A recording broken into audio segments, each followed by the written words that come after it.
Tuhan Yesus sangat baik. Amin. Ya. Bapak Ibu yang dikasihi Tuhan, hanya karena perkenan Tuhan yang begitu mengasihi kita semua, pagi hari ini kita bisa berkumpul, saya bisa hadir menyampaikan sebagai rahasia firman Tuhan. Itu suatu hal yang luar biasa. Terima kasih kepada Bapak dan Gembala yang terkasih yang telah memberi kesempatan saya untuk melayani jemaat di tempat ini. Bapak Ibu, sebelum saya mulai dengan firman, sebenarnya saya hadir selalu dengan istri, dengan rombongan keluarga, tapi karena istri sakit, kena lunti air. Lunti air itu kalau tidak dipisahkan itu nanti akan menular. Jadi sebenarnya saya bersama istri sudah berjanji akan hadir di tempat ini, tapi karena istri berhalangan sehingga saya yang hadir sendiri. Tapi tidak apa-apa, saya yakin tidak akan berubah kuasa Tuhan pada pagi hari ini. Amin. Baik, kita akan buka nas kita pada pagi hari ini, yaitu di Daniel 3 ayat 17 hingga 18. Mari kita berdiri untuk menghormati firman Tuhan. Kita baca bersama.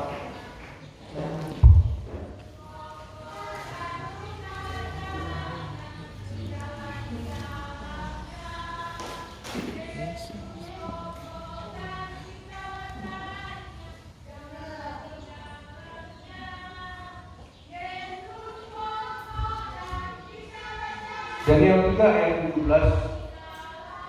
Jika Allah kami yang kami puja sanggup melepaskan kami, maka Ia akan melepaskan kami dari perapian yang menyala-nyala itu dan dari dalam tangan-Mu, ya Raja.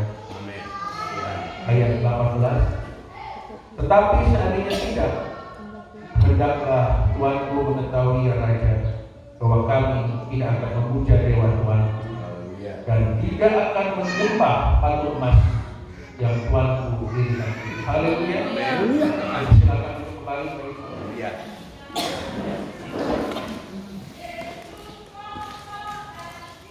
Bapak yang dikasihi Tuhan, dunia makin lama tidak semakin baik, dunia semakin jahat, seperti yang tertulis di Efesus 5 ayat 16. Jadi satu-satunya kita sebagai umat yang dikasihi Tuhan untuk bisa bertahan survive dalam menghadapi dunia yang semakin jahat, kita harus membangun sebuah fondasi. Seperti kita membangun gedung gereja ini, kita harus membangun fondasi yang kuat. Dan fondasi itu adalah ketaatan dalam menjaga hubungan kita dengan Tuhan. Ketaatan itu adalah fondasi untuk membangun rumah kita di atas batu, seperti di Matius 7 ayat 24. Saya tidak akan bacakan, Bapak bisa baca bahwa ketaatan itu adalah prinsipnya bagaimana kita membangun fondasi kita di atas batu yang kuat sehingga tidak tergoncangkan. Jadi bagaimana kita mendengar dan melakukan firman Tuhan. Jadi definisi ketaatan itu sebenarnya sederhana, Bapak Ibu. Bagaimana kita setia melakukan dan pada prinsipnya, bagaimana kita mendengar dan melakukan firman Tuhan. Seperti sebuah lagu, renungkan firman-Mu siang dan malam. Lagu ini tidak. Jadi firman bukan hanya kita baca, kita renungkan dan kita lakukan. Nah, bagaimana kita mau bisa membangun fondasi kita, fondasi iman kita, langkah, sementara kita tidak pernah membaca firman, apalagi merenungkan dan melakukan. Dan ketaatan itulah bagaimana kita setia merenungkan dan melakukan firman. Jemaat yang dikasihi Tuhan, pada pagi hari ini saya menuntut untuk membacakan sebuah pendalaman saya hampir 2 minggu ini tentang bagaimana ketaatan ini. Sehingga firman Tuhan pagi ini kita berikan judul ketaatan kepada Kristus atau obedience of Christ. Dan ketaatan pada Kristus itu, Bapak Ibu, adalah ketaatan yang sempurna. Yang nanti kita akan peringati pada pagi hari ini, yaitu ketaatan di atas Golgota. Dan itu tidak ada ketaatan yang lain yang bisa mengalahkan ketaatan di atas Golgota. Itulah ketaatan yang sempurna. Tetapi Tuhan mungkin mengharapkan kita tidak sesempurna itu. Tapi Tuhan ingin kita taatnya adalah totalitas. Sekali lagi, taat harus totalitas. Kenapa Bapak Ibu? Kalau tidak taat totalitas, Bapak Ibu, Tuhan telah meletakkan di sini taat totalitas, di sebelah kanan, di sebelah kiri adalah kutuk. Tidak ada tawar-menawar. Ketika Saul tidak melakukan kehendak Allah, ketika dia mengumpas seluruh bangsa Amalek dan seluruh kekayaannya, maka Saul akan memperoleh kutuk. Demikian juga di Ulangan 11 ayat 26 sampai 28. Mari kita baca Ulangan 11. Bapak Ibu duduk saja. Ulangan 11 26 sampai 28. Bagaimana ketaatan itu harus kita lakukan. Ulangan 11 ayat 26. Nanti saya akan bacakan, Bapak Ibu. Lihatlah, aku memperhadapkan kepadamu pada hari ini berkat dan kutuk. Berkat apabila kamu mendengarkan perintah Tuhan. Mendengarkan perintah Tuhan adalah firman Allahmu yang disampaikan kepadamu pada hari ini. Dan kutuk jika kamu tidak memperdengarkan perintah Tuhan Allahmu dan menyimpang dari jalan yang diberitakan kepadamu pada hari ini dengan mengikuti Allah lain yang tidak kamu kenal. Hari ini bukan hari pada waktu perjanjian lama. Hari ini terus berlaku dalam firman Tuhan. Hari ini. Dan itu ketentuan Tuhan yang begitu ketat.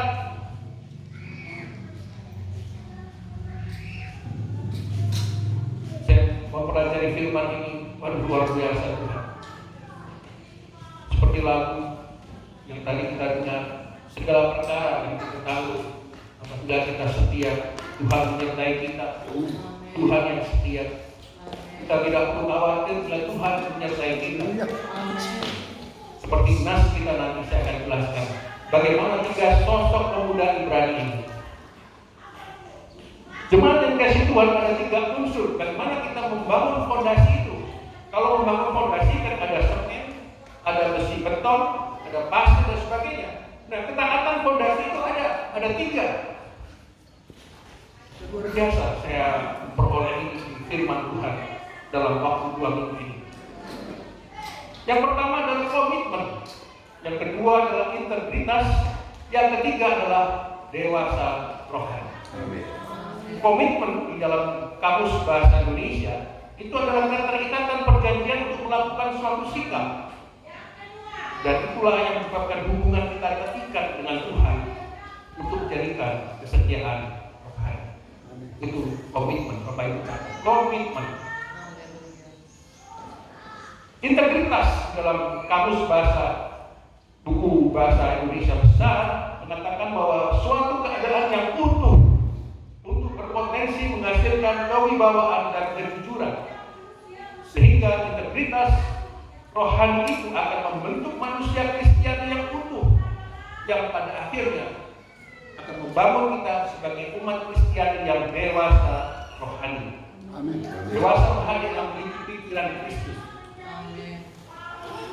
Jadi ketaatan kita, Bapak Ibu, itu harus kita bangun dengan komitmen, dengan integritas, dengan dewasa rohani.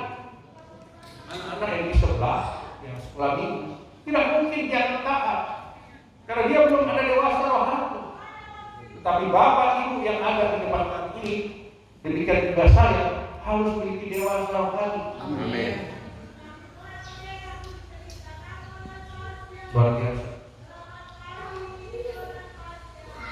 Nah, jemaat yang dikasihi Tuhan, kembali ke firman Tuhan tadi dari yang 3 ayat 17 hingga 18. Bila kita baca dan renungkan, adalah contoh dari Tuhan bagi kita, manusia-manusia yang memiliki komitmen, integritas, dan dewasa rohani.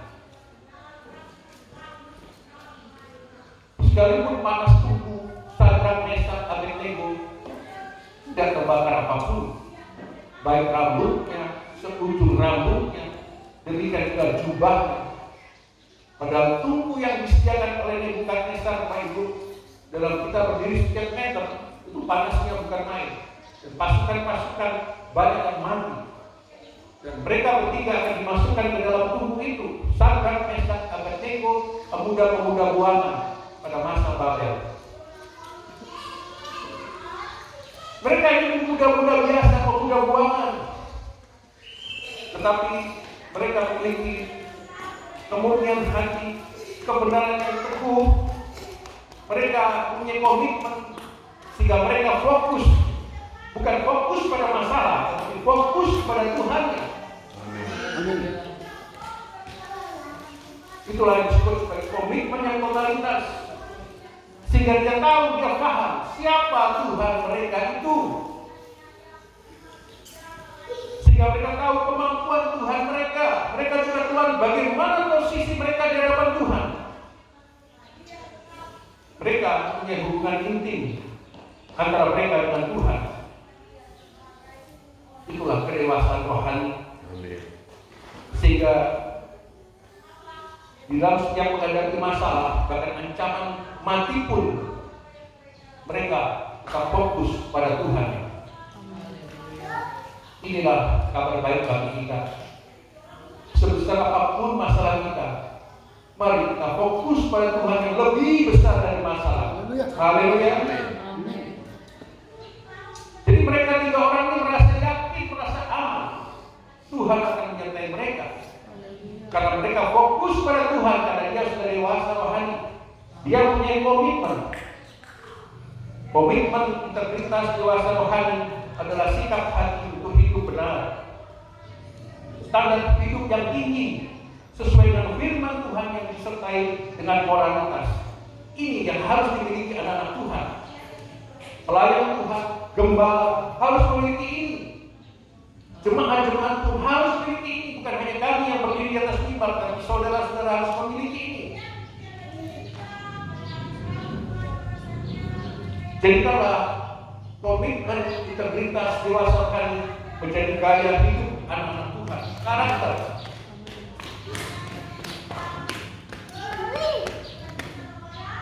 Sehingga Bapak Ibu secara praktis saya akan menyampaikan bagaimana dewasa rohani ini dalam kehidupan sehari-hari. Contohnya di dalam kita berdoa. Sering kita berdoa, Tuhan yang meminta mengadakan transaksi dengan Tuhan, seakan-akan mengajukan proposal pada Tuhan. Tapi itu tidak layak bagi orang yang dewasa rohani. Mari kita tiru bagaimana perkataan Sadrak, Mesak, Abednego kepada Nebukadnezar menjadi doa kita sehari-hari. Apabila kita sakit, Bapak Ibu, kita berdoa, ya Allahku, kamu percaya Kau akan pasti sembuhkan hamba-Mu ini. Amin. Apabila tidak, atau dalam proses penyembuhan ini, kami tetap percaya kepada Engkau. Engkau adalah satu-satunya Allah kami. Itu doa Sadrak, Mesak, Abednego yang harus kita lakukan sehari-hari. Doa yang fokus pada Tuhan, bukan doa fokus pada berkat saja. Haleluya. Mari kita berdoa. Tuhan Yesus, sertailah saya. Tuhan Yesus, sertailah saya. Doa itu pendek, tapi doa itu begitu mujizat. Pernah saya bersaksi ketika saya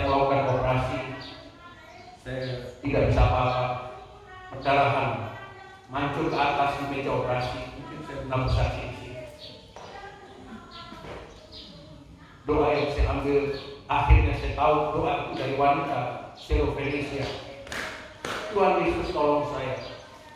Doa yang pendek, akurat, tetapi kita melakukan hubungan yang intim. Tuhan kasih benar. Amin. Jadi mujizat setiap saya melakukan operasi di meja operasi. Bukan dahulu, sekarang dan selamanya saya yakin. Amin. Jemaat yang dikasihi Tuhan, ada 5 tanda kita disebut sebagai orang Kristen yang dewasa rohani. Yang pertama, bagaimana kita memahami, melakukan kehendak Tuhan. Efesus 5 ayat 17. Nanti disampaikan di rumah bagi karena waktu. Yang kedua, kita harus memiliki iman yang stabil. Apapun yang berada di lingkungan kita, iman kita tetap sah. Efesus 4 ayat 17. Yang ketiga, mengutamakan orang lain, tidak egois. Filipi 2 ayat 3. Yang keempat, memiliki 2 roh. Galatia 5:22 sampai 23. Dan yang kelima, mampu mengendalikan diri. 2 Timotius 1 ayat 7.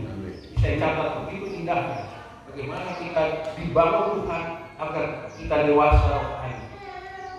Dan ternyata dari 5 tanda itu, memahami melakukan kehendak Tuhan, iman yang stabil, mengutamakan orang lain, memiliki 2 roh, mampu mengendalikan diri, itu ujung-ujungnya cuma satu, Pak. Kasih. Kasih yang tulus tanpa syarat. Itulah inti dewasa rohani.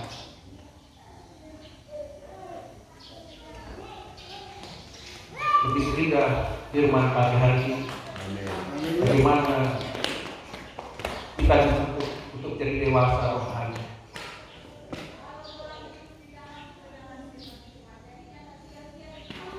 Ketika Sadrak, Mesak, Abednego masuk di tubuh api, itu dia tidak terbakar, malah di situ ada tambahan satu individu yang harusnya 3 orang menjadi 4 orang. Apakah Sadrak, Mesak, Abednego tahu ada malaikat yang dikirim Tuhan? Tidak tahu. Tetapi begitu dia keluar, yang tahu justru Nebukadnezar bersama keluarganya, bersama pasukan-pasukannya, bersama stafnya, yang melihat dari kejauhan tubuh api itu, dari dapur api. Itulah proses Tuhan. Biasanya ketika kita mengalami masalah dan Tuhan bekerja, kita tidak tahu. Baru setelah kita melewati, baru kita jalan, baru kita melihat, oh Tuhan tolong saya. Aku tahu sekarang. Mari kita buka di Roma 8 ayat 28, ayat yang sering muncul di setiap khotbah. Saya akan bacakan Roma 8 ayat 28. Ini firman yang begitu indah Bapak Ibu kalau kita renungkan, kita dalami. Bagaimana proses Tuhan kepada kita yang kadang-kadang kita tidak tahu Bapak Ibu. Kita bernafas pagi hari ini berkumpul, itu bagian dari Tuhan, pekerjaan Tuhan. Roma 8:28. Kita tahu sekarang bahwa Allah turut bekerja dalam segala sesuatu untuk mendatangkan kebaikan bagi mereka yang mengasihi Dia, yaitu bagi mereka yang terpanggil sesuai dengan rencana Allah. Jadi kita tahu sekarang, Sadrak, Mesak, Abednego walaupun totalitas imannya, dia tidak tahu apa yang dilakukan Tuhan. Tapi begitu dia keluar dari dapur api, mereka bertiga tahu penyertaan Tuhan dengan mengirimkan 1 malaikat, sehingga Nebukadnezar dan semua karyawan-karyawan staf kerajaan Babel waktu itu langsung menganggap, wah luar biasa Tuhan mereka, Tuhan orang Ibrani.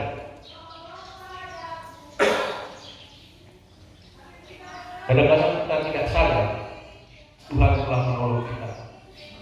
Kadang-kadang kita tidak menduga Tuhan menolong kita. Amin.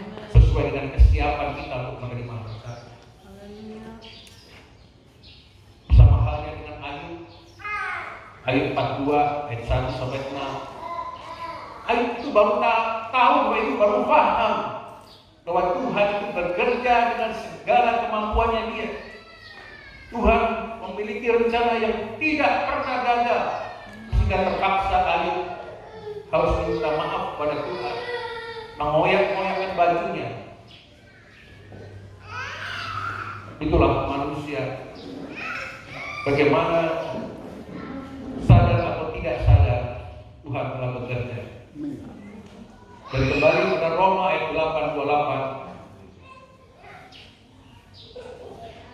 Bagi mereka yang terpanggil, Bapak Ibu, yang terpanggil, ada seleksi, ada pilihan. Tidak semua orang, Bapak Ibu, itu dipilih oleh Tuhan.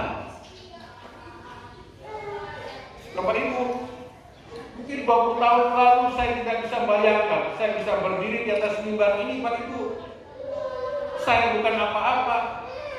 Saya orang kafir, tidak kenal Tuhan. Haleluya. Dan akhirnya Tuhan mengizinkan saya untuk bisa berdiri di atas firman, untuk menyampaikan firman di sini. Amin. Itu karena Tuhan punya Amin. inisiatif, pilihan Tuhan. Amin. Bukan karena kuat gagah, disampaikan dari doa pembuka firman, bukan kuat gagah kami. Haleluya. Amin. Begitu. Haleluya. Kita dipilih, dipisahkan, kades, ya bahasa aslinya kades atau kudus. Jadi kalau kita dipilih, itu sebenarnya Tuhan memisahkan dari yang tidak kudus jadi kudus, kades. Dan dalam proses pemilihan itu ada yang namanya ujian. Ketaatan kepada Kristus, untuk melihat bagaimana ketaatan itu meningkat atau tetap atau hilang sama sekali, diperlukanlah ujian. 1 Petrus ayat 1 ayat 7. 1 Petrus 1 ayat 7. Ada ujian iman. Taat kepada Tuhan perlu diuji. Jadi setelah kita dipilih, dipercaya untuk taat, diuji. Ada nilai ketaatan. Itu yang diperoleh oleh Sadrak, Mesak, dan Abednego. Ada nilai ketaatan. Bapak Ibu yang dikasihi Tuhan, mari kita baca di Lukas 10 ayat 35. Ini sebuah firman Tuhan yang membuat saya juga tercengang-cengang bagaimana Tuhan itu ajaib dan penuh kuasa. Lukas 10 ayat 35. Jika sudah menemukan, amin, haleluya. Amin. Lukas 10 ayat 35.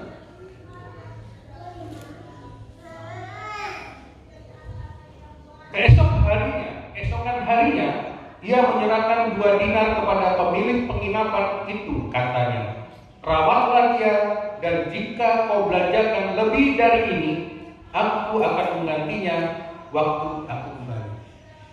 Bapak Ibu mungkin masih lupa atau sudah mengenal kisahnya. Ini kisah orang Samaria yang baik hati, yang gambarnya ada di rumah sakit Bethesda. Itu gambarnya orang Samaria yang baik hati. Dari metafora perumpamaan Tuhan Yesus ini sebagai orang Samaria yang baik hati.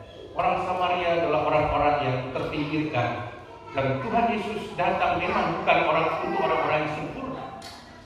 Tuhan Yesus datang bagi kita semua, buat orang yang berdosa, orang yang tidak sempurna. Seperti orang Samaria yang terpinggirkan. Kadang-kadang orang Israel mengatakan orang Samaria itu kelompok anjing. Ketika orang Samaria itu menolong orang Yahudi yang dirampok di pinggir jalan antara Jericho Yerusalem. Waktu itu Jericho Yerusalem penuh jalan yang banyak perampoknya, sehingga orang Yahudi itu dirampok dan disiksa hampir mati Sehingga datanglah orang Samaria yang baik hati itu, menolong, memberikan minyak, menaikkan keledainya, dan membawanya ke penginapan. Dan penginapan itu Bapak Ibu, relevansinya adalah gereja. Gereja. Bagaimana Tuhan percaya pada gereja. Dan menurut kisah Alkitab pada waktu itu, di situ ada banyak penginapan, sekitar 20 penginapan. Tetapi Tuhan Yesus atau orang Samaria baik hati itu hanya memilih satu penginapan untuk merawat orang yang terluka ini. Jadi gereja bukan untuk penghakiman. Gereja justru untuk menyembuhkan orang yang jiwanya terluka. Haleluya. Tuhan memberikan 2 dinar bagi gereja ini, memberikan suatu kepercayaan, dan menguji juga pengelola gereja atau gembala itu bagaimana dia taat, bagaimana dia jujur mengelola 2 dinar ini. Tuhan katakan jangan khawatir, kalau uang guna 2 dinar ini habis, dia akan datang dan berikan lagi kepada pemilik penginapan atau katakanlah gembala. Jadi saya selalu katakan pada gembala, jangan khawatir, jangan khawatir. Tuhan selalu datang apabila kita melampaui ujian Tuhan 2 dinar itu, yaitu kejujuran.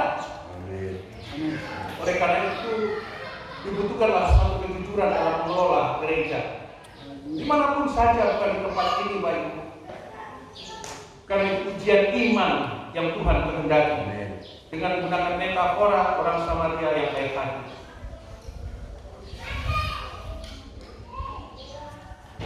Kisah ini luar biasa.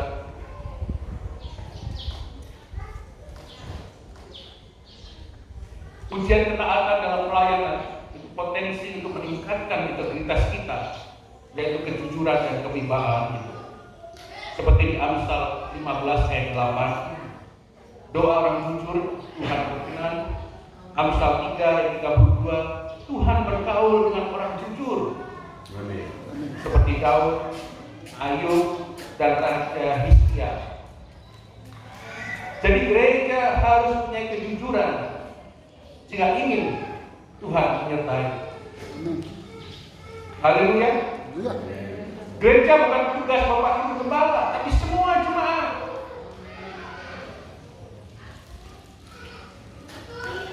Gereja bukan hanya tanggung jawab mereka yang berdiri di atas mimbar, tetapi Bapak Ibu semuanya harus jujur.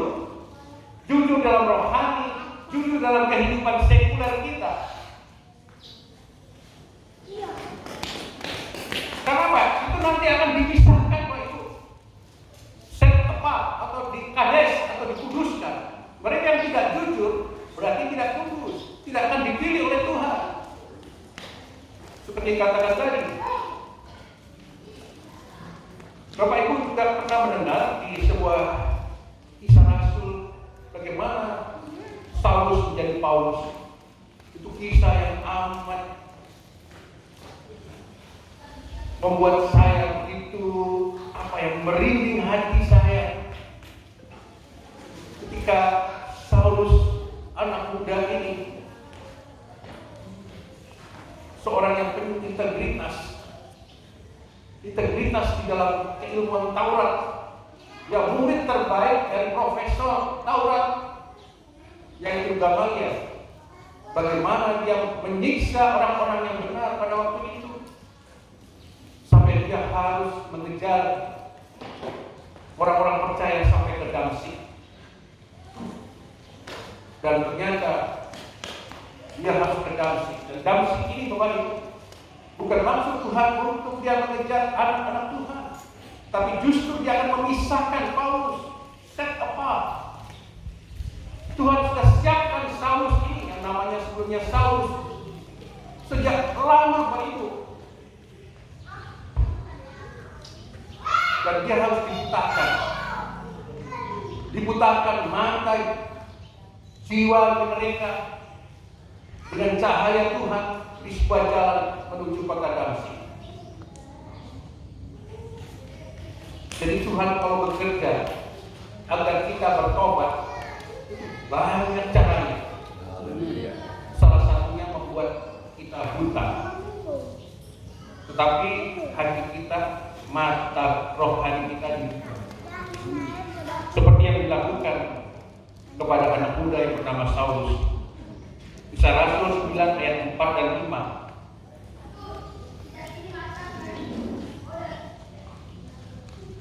Dengan segala kelemahannya pada waktu itu, segala ketidakmampuannya karena dia tidak bisa melihat apa-apa, Saulus bertanya, "Siapakah engkau Tuhan?" Katanya, "Akulah Yesus yang kau aniaya." Oh, luar biasa. Jemaat yang dikasihi Tuhan, Saulus ini sepertinya sudah dilihat oleh Yesus sejak lama. Kita buktikan di ayat Kisah Rasul 7 ayat 55. Mari kita baca Kisah Rasul 7 ayat 55. Bagaimana Tuhan itu sebenarnya sudah melihat Saulus pada waktu itu. Tuhan sudah memilih Saulus pada waktu itu. Kisah Rasul 7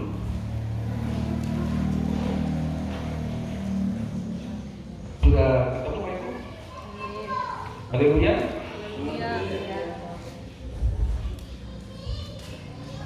Kisah Rasul 7 ayat 55 saya bacakan. Tetapi Stefanus yang penuh dengan Roh Kudus menatap ke langit, lalu melihat kemuliaan Allah dan Yesus berdiri di sebelah kanan Allah. Disitulah Stefanus akan menghembuskan nafas terakhir ketika dia disiksa oleh orang-orang yang membenci dia. Mereka membunuh Saulus, membunuh Stefanus. Dan Bapak Ibu tahu, sekian meter dari Stefanus terbunuh itu, disitulah berdiri seorang pemuda yang bernama Saulus, di mana jubah Stefanus ada di kaki Saulus. Artinya Saulus inilah orang yang salah satu memberikan perintah untuk membunuh Stefanus. Tetapi Stefanus yang diurapi Tuhan, begitu dia akan mengembalikan nyawanya. Dan ini juga sebagian dari metafora bagaimana Tuhan Yesus akan mengembalikan nyawanya. Langit terbuka. Disitulah Tuhan Yesus yang ada di sebelah kanan Allah melihat Stefanus. Dan jangan lupa Pak Ibu, pasti Tuhan Yesus dan Allah akan melihat juga Saulus yang ada di sini. Haleluya. Saulus ada di situ Pak Ibu. Pasti Tuhan Yesus dan Allah akan melihat Stefanus ini bersama Saulus. Oleh karena dalam ayat-ayat berikutnya Tuhan mengatakan, walaupun saya sudah pasang kayu untuk mengarahkan kamu tidak akan lepas dari arahan. Ada dalam satu ayat di Kisah Rasul. Artinya Tuhan sudah memilih, sudah membidik orang. Itu sejak awal. Kadang-kadang orang itu tidak tahu.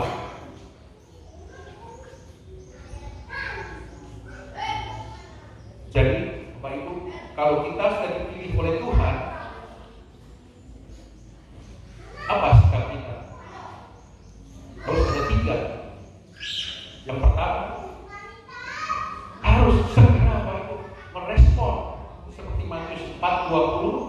Ketika Simon Petrus dipilih untuk mencari manusia, dia segera Bapak Ibu, tidak lalot-lalot begitu. Jadi Bapak Ibu kalau nanti melayani Tuhan di sini, mohon maaf, jangan lalot, jangan malas-malas, itu segera. Ketika kemarin saya ketemu dengan para dokter yang sudah lama sebelum saya, dokter bedah otak, karena kemarin ada tamu dari Singapura yang akan memberikan kuliah hari Senin. Seorang profesor teman saya mengatakan,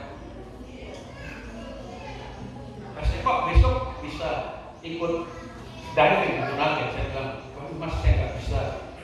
Saya sudah ada persiapan untuk melayani Tuhan." Wah hebat melayani Tuhan. Semua dokter mengatakan, "Saya kata tidak, saya nggak melayani Tuhan.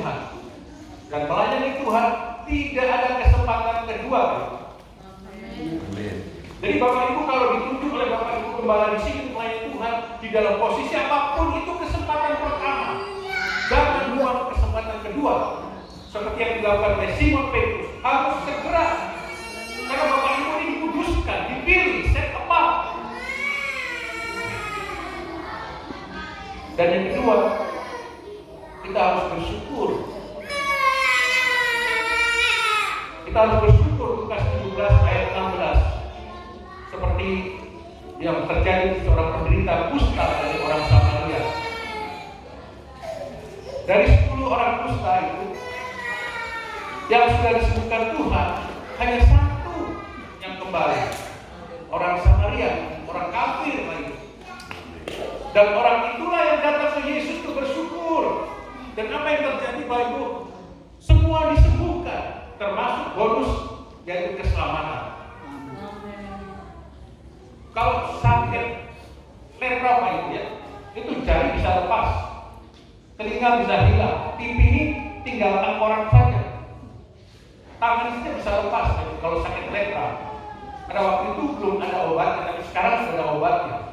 Dia sama dengan kuman TBC, ada obatnya.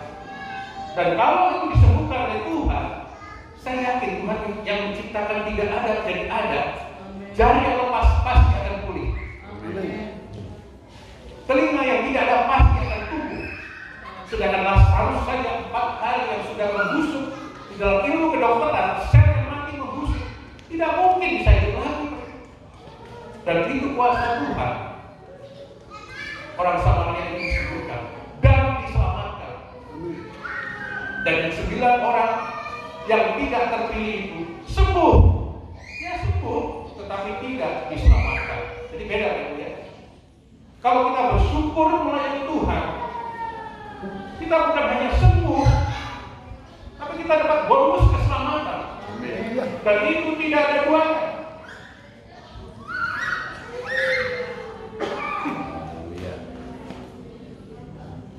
Tuhan bekerja juga pada orang-orang yang berdosa, orang kafir. Bekerja seperti kita, kita jangan merasa pesimis. Dan yang ketiga, penting sekali sikap kita. Kalau Tuhan memilih kita harus terus semangat, Pak Ibu. Harus teguh.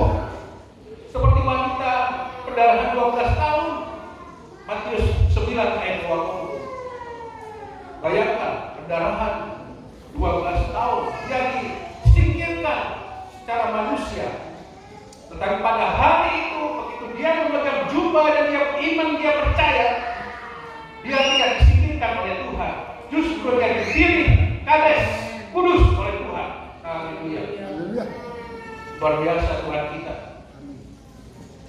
Sebelumnya dia disingkirkan oleh pendarahan, tidak layak masuk di sinagog, tidak layak pada zaman Yahudi. Ini orang-orang yang orang kafir lah, orang najis, pendarahan 12 tahun. Tetapi dengan semangat dan keteguhan hati, wanita ini berusaha untuk menjaga jubah Tuhan Yesus. Haleluya.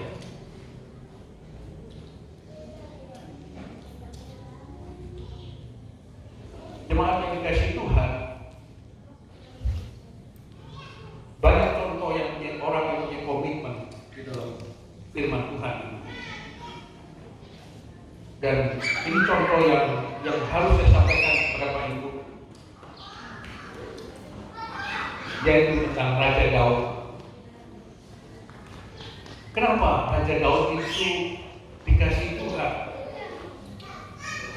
Kalau di dalam firman Tuhan di 1 Samuel 13:14 hanya dikatakan Daud ini orang yang berkenan. Tapi di dalam bahasa Inggrisnya, a man after my own heart. Jadi separuh hati Tuhan ini adalah hatinya Daud, untuk Daud. Luar biasa. Kenapa begitu? Karena ada kasih mula-mula, ada cinta mula-mula. Daud bernasar pada saat dia menjadi gembala di Matius 132 ayat 6. Nanti Pak Ibu bisa baca di rumah. Bagaimana takut Tuhan itu di mata Daud adalah satu hal yang utama. yang ada di padang Efrata. Dia harus kembalikan nanti kalau seandainya jadi raja, daripada tempat Tuhan dimuliakan, tempat Tuhan berada bersemayam di situ, untuk dikembalikan ke Yerusalem.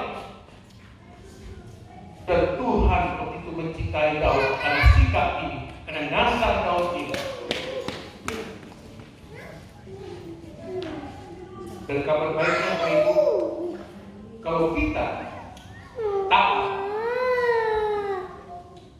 secara Kristiani, secara vertikal, otomatis secara horizontal juga akan pasti.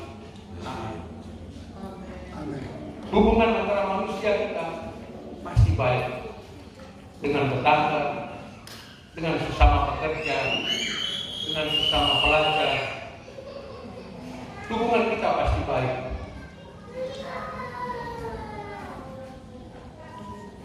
Akhir dari firman ini, saya akan menyampaikan sebuah kisah juga tentang bagaimana ketaatan yang horizontal antara manusia dan manusia, yang kadang-kadang tidak pernah kita dengarkan dalam khotbah tentang satu tokoh ini. Tokoh yang punya komitmen, integritas, dan dewasa rohani secara horizontal yang sesuai dengan firman Tuhan. Nama tokoh ini adalah Barzilai. Barzilai, Bapak Ibu pernah dengar kata-kata Barzilai? Adalah seorang dari Gilead. Di 1 Samuel 19 ayat 31, Barzilai itu seorang bapak-bapak, tetapi orang yang punya keteguhan, pengusaha yang kaya raya. Walaupun umurnya sudah lanjut, sesuai dengan namanya, Barzilai itu namanya adalah seperti besi, seperti besi. Dia dengan segala kewibawaannya, dengan kekayaannya, dia menopang Daud di Mahanaim, di mana Daud harus mengungsi karena kejaran Absalom. Karena Absalom anaknya memberontak, maka Daud harus meninggalkan Yerusalem, pergi ke Mahanaim. Disitulah dia disupport oleh temannya yang bernama Barzilai. Bukan hanya makanan, minuman, semua kelengkapan pasukan Daud yang hampir 300 orang lebih itu, Bapak Ibu. Bayangkan, saya tidak bisa membayangkan. Itu bukan 1-2 hari. Daud mendirikan tenda-tenda di Mahanaim dalam proses pengungsian itu. Dan kenapa bisa begitu? Ya karena Tuhan telah merubah Barzilai, karena merubah juga hubungan dengan Daud. Seseorang yang komitmen, integritas, dan dewasa rohani, bersahabat dengan orang yang sama, pasti ada efek yang sama dalam pergaulan itu. Karena jasa Barzilai ini, Bapak Ibu, Raja Daud menawarkan kepada Barzilai, Barzilai, ikut saya ketika Absalom telah mati dan Daud mau kembali ke Yerusalem. Mau kamu ikut ke istana saya? Barzilai menolak. Barzilai menolak karena dia percaya bahwa umurnya sudah tidak lama lagi. Dan sikap inilah yang menunjukkan kerendahan hati dari Barzilai, sehingga Daud tetap memaksa. Oke, kalau kamu nggak bisa ke Yerusalem, mungkin anakmu yang bisa bersama saya. Maka anaknya Barzilai yang namanya Kimham itu yang diajak Daud ke Yerusalem, tinggal di istana. Dan seperti kita tahu tadi, Daud adalah raja yang berintegritas, sehingga ketika dia sebelum meninggal, Daud berpesan kepada Salomo anaknya di 1 Raja-Raja 2 ayat 7. Kita baca 1 Raja-Raja 2 ayat 7. Mari kita baca, dan saya akan bacakan 1 Raja-Raja 2 ayat 7. Sudah, Bapak Ibu? Tetapi kepada anak-anak Barzilai, orang Gilead itu, haruslah kau tunjukkan kemurahan hati. Biarlah mereka termasuk golongan yang mendapat makanan dari gereja. Sebab mereka pun menunjukkan kesetiaannya dengan menyambut aku pada waktu aku melarikan diri dari kakakmu Absalom. Ini surat wasiat ini menjadi bagian dari firman Tuhan untuk menunjukkan bahwa bagaimanapun juga hubungan integritas itu harus dimasukkan di dalam firman Tuhan supaya abadi, supaya kita yang hidup sekarang, anak cucu kita itu akan mendengarkan bagaimana kesetiaan, bagaimana kita menghargai kesetiaan itu. Haleluya. Oleh karena itu, Daud menjadi tokoh dalam firman Tuhan adalah seorang yang setia, jujur, dan benar. 1 Raja-Raja 3 ayat 6. Sehingga dia akan mendidik anaknya Salomo bagaimana bersikap jujur untuk menghargai proses kesetiaan itu. Haleluya. Haleluya. Ya. Inilah kabar baik Bapak Ibu, pelajaran yang penting bagi kita semua, baik saya atau siapapun saja yang berdiri di atas mimbar, juga untuk semua jemaat. Bagaimana ketaatan Kristus itu adalah anugerah, adalah inisiatif Tuhan, dan harus menjadi karakter bagi kita semua. Karena dengan ketaatan itu Tuhan semakin mengenal dan menyertai kita. Nama kita akan dicatat di dalam kitab kehidupan. Haleluya. Haleluya. Baiklah, kita akhiri khotbah ini. Kita tutup dengan sebuah lagu, Ku Tetap Cinta. Amin. Tuhan.